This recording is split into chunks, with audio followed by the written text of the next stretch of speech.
do you think you would ever rebuild your life, your future, after everything you've ever known has just been ripped away? Joe was on the brink of death after a devastating accident left him unrecognisable. What followed was the world's first ever successful double hand and face transplant. But his story isn't just about a medical miracle, it's about love that refuses to ever give up. Joe's wife, Jessica, stands by him fiercely through unbearable pain, public attention, and identity transformation that most of us cannot even fathom. This story reminds us that identity is more than skin deep and that love, when tested to the extreme, can rise higher than we ever thought could be possible. You might never look at your own reflection the same way again after listening to this, and you can never forget the strength it took for this couple to rebuild their lives together. Welcome to Stefanie, where every week I'm going to introduce you to the people behind jaw-dropping, life-altering, true stories from all over the world. I'm Stefanie Jones, TV host, storyteller, and your partner in crime for the wildest podcast ride you've ever been on. Each episode, you'll hear shocking stories that'll make you realize we humans are capable of anything. Now, let's spill the tea. So, Joe, let's dive right into everything. Let's start at the beginning. Tell me what happened that fateful night when you fell asleep behind the wheel. So I had a night shift job, and I picked up overtime shift because I wanted more money. So I got 4 or 5 hours of sleep that night, which was normal to me at that time. I was 20 years old, so it was normal. I clocked into my shift, did it like normally, and then just traveling home, my body just conked out. The car like hit a curb, but flipped a couple times, and I woke up from a coma 3.5 months later with 80% burns in my body. Did you say, sorry, 3.5 months later? Yeah, 3.5 months later in a medically induced coma. When the accident happened, were you conscious during all of that? At what point did you pass out? When did you know what was going on? So I'm guessing my body went into shock, so I didn't feel nothing. I just remember waking up from the coma with my mom there, and I asked her how the rims on my car were my first words. The rims on your car? Yeah, because priorities, Joe. Clearly, you're like, my car. I worked hard for them, and I knew it was an accident. I just didn't know like the severity of the accident until the doctors told me like you're 80% burned, your life isn't gonna be the same no more. Oh my gosh. I mean, when you woke up at that moment, I'm presuming you were in an awful lot of pain. I was on a lot of medication, so like I was kind of like drowsy. It felt like you fell in mud and you're all sticky and gross, or like a mud bath.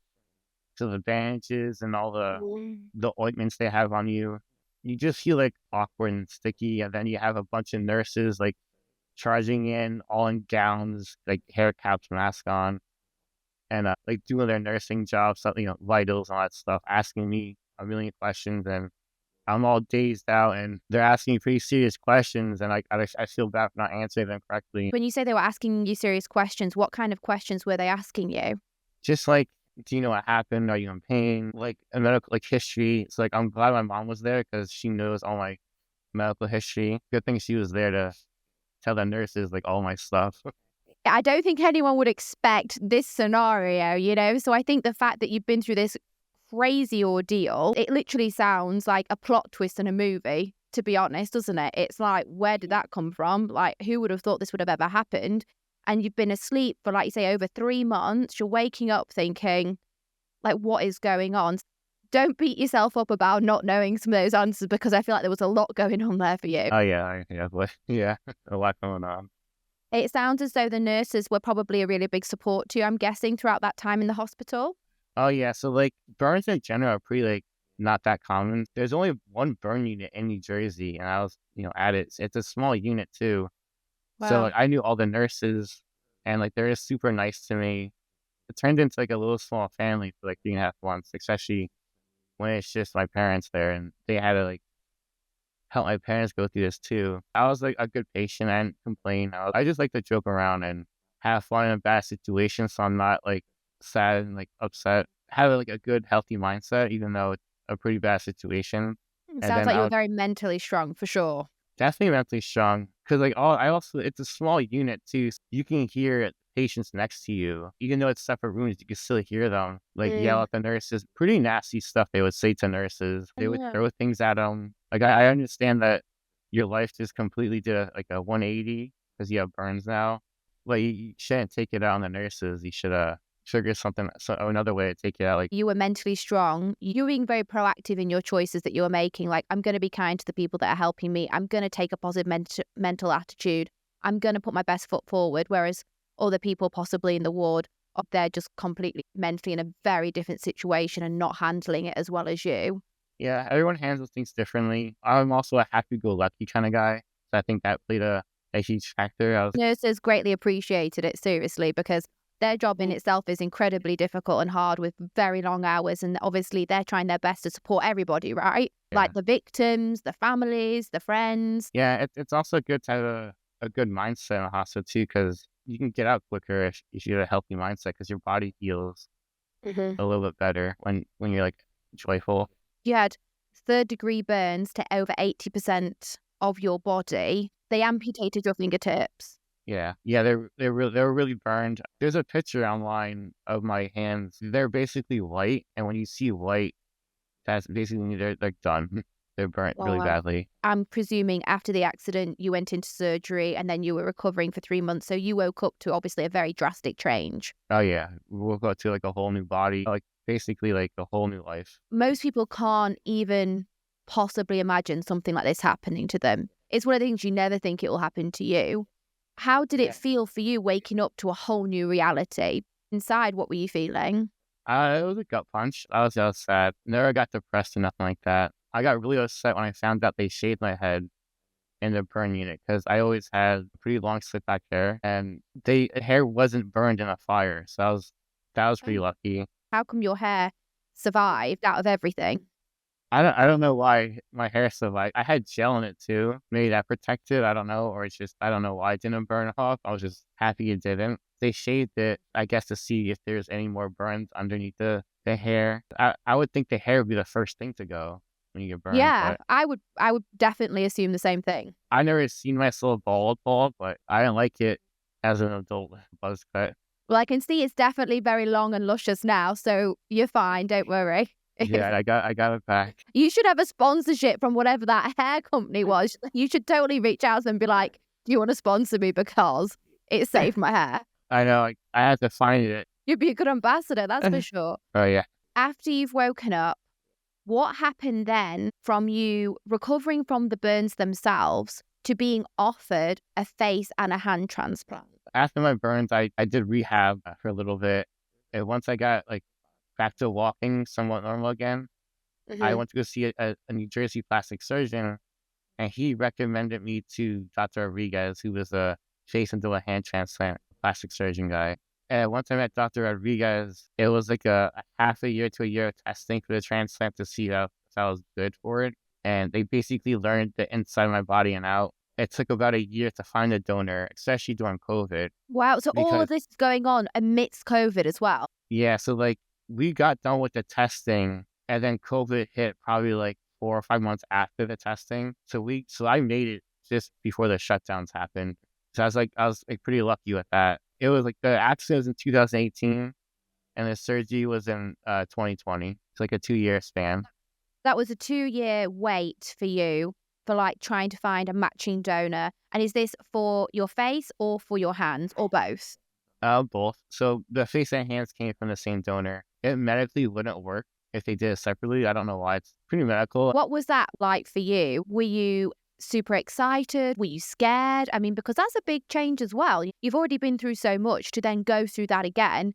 That's like a lot of waiting, but also the mind games that I'm sure that are going on internally, like what's going to happen? What will this be like? I was kind of excited for it. Unless like a kind of chill guy, so kind of go with the flow. I wasn't that nervous going to the surgery. The team I had around me was like really good, really like motivated.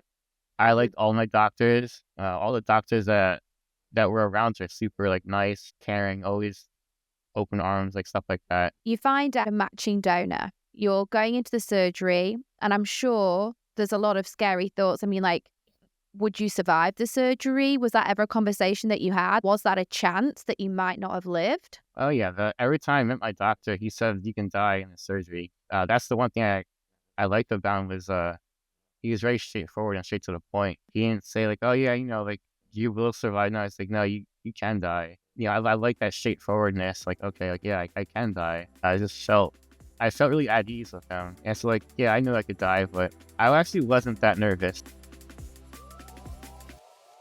Your surgery was groundbreaking. It was 23 hours involving 140 medical professionals, so doctors and nurses. You're the first ever to have the face and the hands in the same surgery be successful at once. Yeah, because there's two before me. The first one passed away on the table, and the second one, the hands failed. What was the weirdest thing or the funniest thing that happened during the course of the process? Was there anything that was like really unlikely or you thought, I didn't expect that to happen? There's the one test I did not like, and I will never do that ever again, is the nerve test. Is that's when they stick needles in your face and hands and palms, Oh. to see if the nerves and muscles are still working. So, like, when the needles are in you, they have to find the nerve that they want. So they have to move the needle around, and then you have to flex your muscles, like, and then try to move your fingertips, which is hard for me because I was burned. And then the face part, they would stick the needle in your face, like all over, and then find the muscles, and then you have to talk. They would say weird names and weird words, so my mouth would move in certain ways that they want. That Mm. was the worst thing I had to do for testing. When you say it, it makes so much sense. I understand why they have to do it, but I wouldn't even contemplate that, you know? No, I wouldn't want to get paid to do that. I wouldn't do that again. Did they give you any kind of pain relief or is there no relief because it's in the nerves? No, nothing. They just stuck the needle in and just told me to talk and move. I mean, it felt forever, but it was only an hour long. I saw online on your Instagram that didn't you say you'd have preferred a female face so you didn't have to shave in the future? Is that right? Yeah, so like there's an option is you can either want a guy or girl or a both. And I said I'll just do both. And I would prefer the girl because I don't have to shave. I shave almost every other day. It's like that's annoying because I always see like my mom plucking her face. So like I think that's So obviously now you've had time with your new face, which is yours now, it's part of you.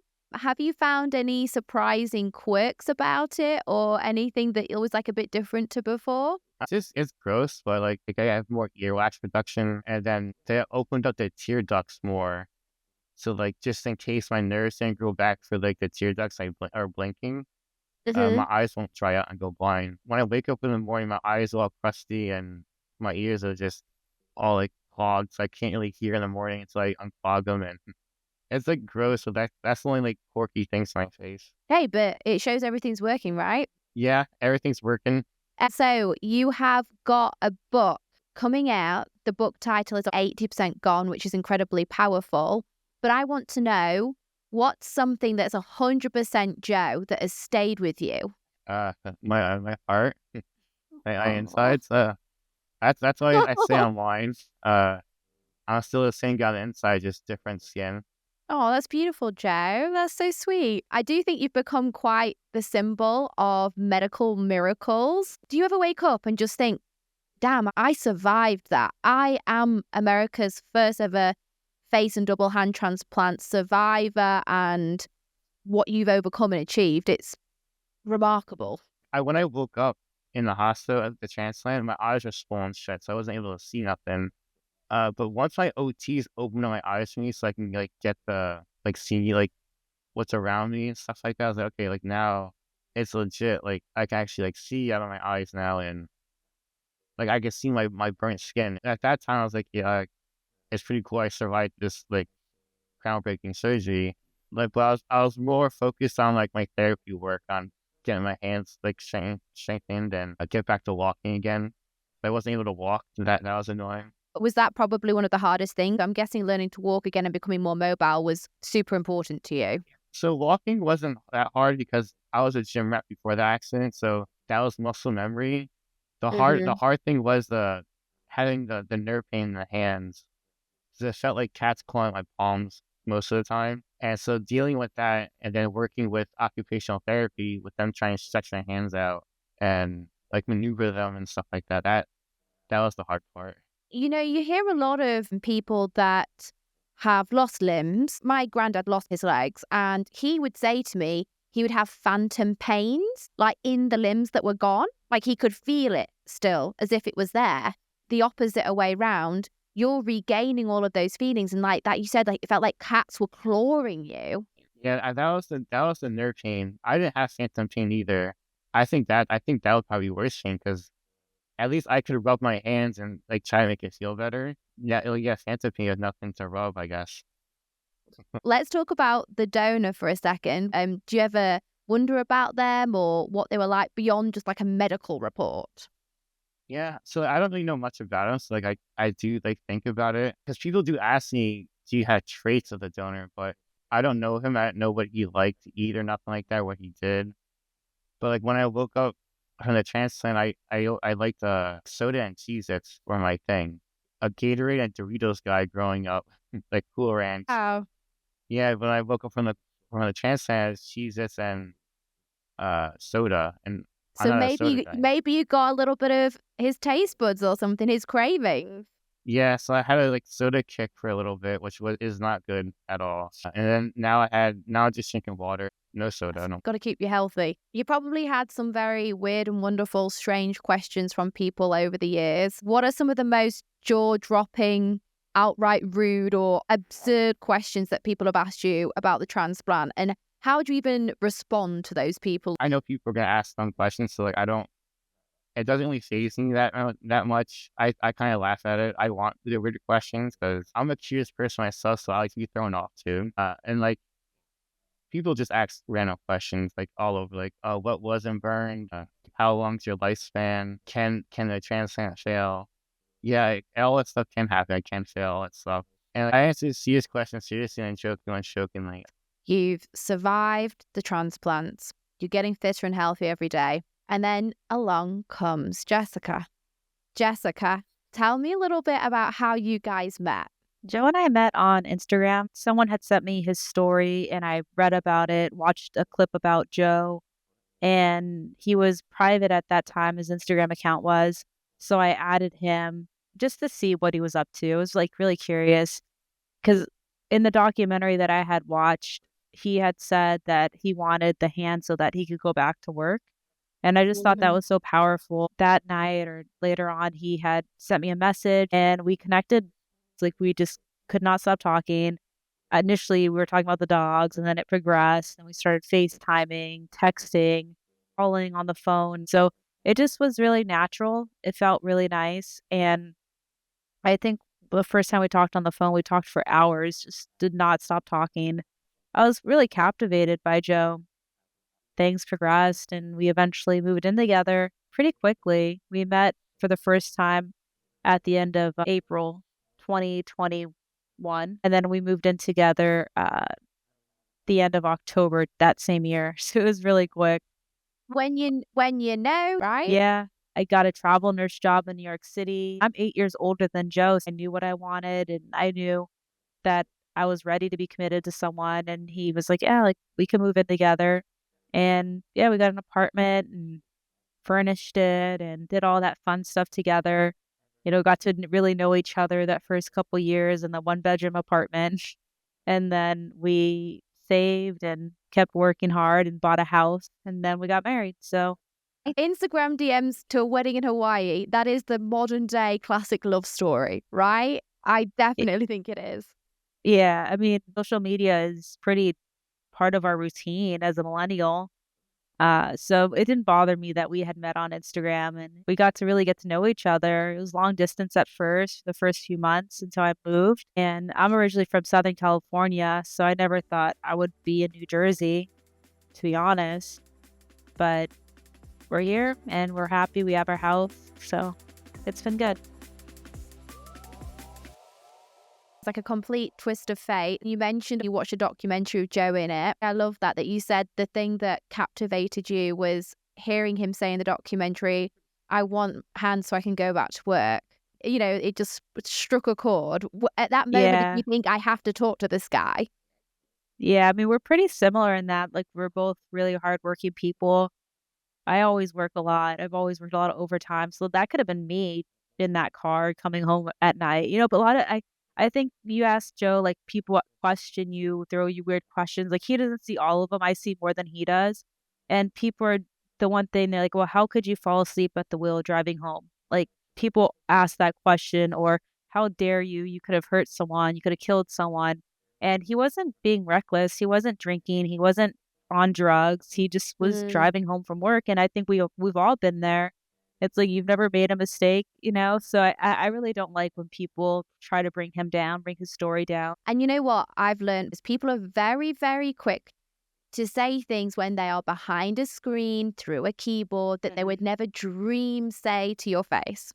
They like to hate on me a lot. Like, they just start, like, attacking things that you know aren't true, and it's just like, man, but no one has in person. Like, you'll see kids staring at Joe or adults, and I stare back, like, "What are you looking at?" I stand my ground, so I'm not I gonna let love someone how pick on me. protective you are. Jessica, you have been on the receiving end of some pretty nasty online hate and people calling you things like a gold digger. But what Yeah. is your go-to response to shut these trolls down? Honestly, my responses to the people online have been fluid. Like, sometimes I'm like, "Oh, I gotta say something." Sometimes I just delete and block them. The ones that get to me are when they have their public profiles. And one time it was, like, this real estate agent, and he left a nasty comment about Joe. Like, it might have been, like, something along the lines of, like, he shoulda just died, right? And just, like, No. nasty, right? So I find his LinkedIn, I find his company, I screenshot his comments, and I say, "I can't believe someone like this represents your company," because his whole profile was dedicated to his work. So you can't show off your work and your company, but then leave these awful comments to a stranger. I'm not someone that is constantly looking at these comments, but when I see something like that, so that might be my go-to response is blasting you in a Yelp review. A lot of times parents with like kids on their profiles, they'll question my intentions and say, "How dare you, display Joe the way you do? How dare you show Joe off like that?" And then my response is like, what am I doing that's any different than what you're doing? Did your kid for permission before you posted that? Unlike your kid, Joe's 26 years old and has an opinion and is agreeing to all this stuff. What's wrong with being proud of your husband and having a nice life with him and being happy and in love? Isn't that the goal for everybody? Yeah, and it helps people. Like, people are like, "Oh my gosh, I like your, like, hang out with us videos." People like that. These nasty comments at the end of the day, these videos aren't for you. These are for the people that are following our journey and that enjoy us as people.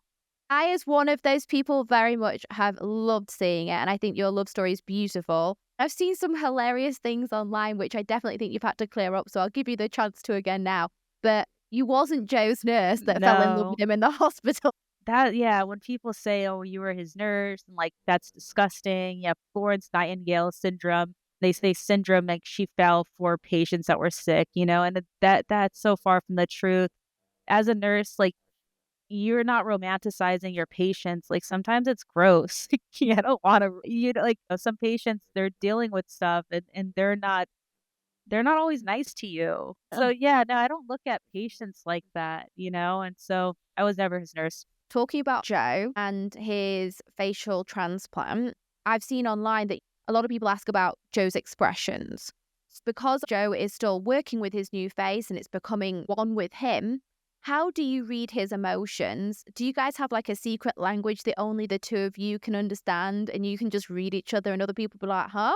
And I mean, it's like tone of voice. Yeah, I think that with anyone, it's you could tell when they're upset. You could tell when they're happy. We don't have like a secret language or anything. I think it's just his mannerisms but if he's upset, he won't talk as much and that's when I'm okay, Joe, what's going on? What has been the most unexpected lesson that you've learned about love and resilience in your journey together?